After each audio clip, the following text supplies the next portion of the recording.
kalau misalnya kita berkomunikasi ya dengan orang lain gitu, orang lain itu mengungkapkan dirinya lah kasarnya, bagaimana kita harus merespon gitu? Kadang-kadang kita juga mungkin agak salah tingkah atau bagaimana. Nah, secara sebaiknya gimana kita merespon dia itu, Bu? Pertama-tama memang kita harus mampu mendengarkan dengan baik ya orang lain yang sedang mengungkapkan dirinya. Itu saya kira suatu etiket ya, penghargaan kepada orang lain. Kalau orang lain sedang mengungkapkan sesuatu, maka kita dengarkan dengan baik.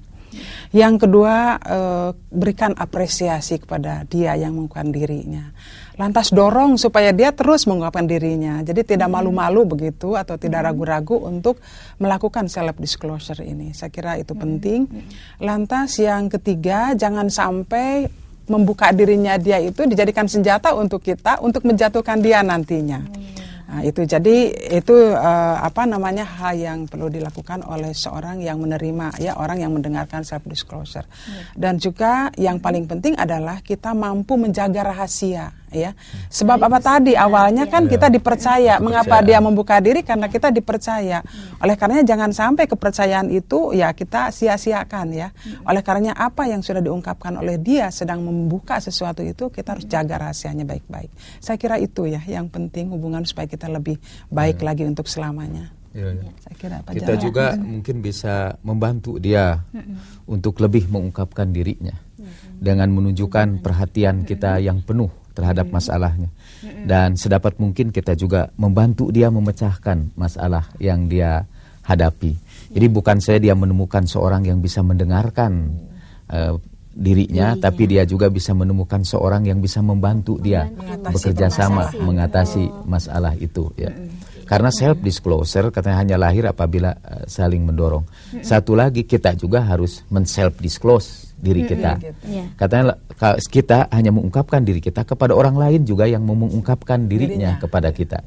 Kalau ada saling membuka diri ya, itu akan membuat komunikasi kita menjadi lebih efektif gitu ya. Kalau misalnya sepihak ya memang akhirnya mungkin orang itu tidak akan mau lagi berkomunikasi ya, betul. Walaupun mungkin dia sudah mengungkapkan dirinya. Iya, jadi kalau hanya sekedar satu pihak saja, kalau saya misalnya terus terang, tapi yang saya hadapi itu diam saja ya.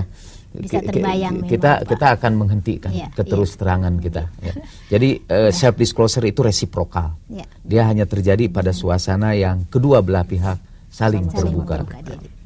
Baiklah Pak Jalal dan Ibu Nina, agaknya pembahasan kita hanya bisa sampai di sini. Terima kasih atas kehadiran Ibu dan Bapak di studio. Baiklah pemirsa, demikian pembahasan kita tentang pengungkapan diri. Nah, agaknya kini pemirsa bisa lebih mengetahui dan mengambil manfaat bagaimana cara kita membuka diri di dalam berkomunikasi interpersonal ini.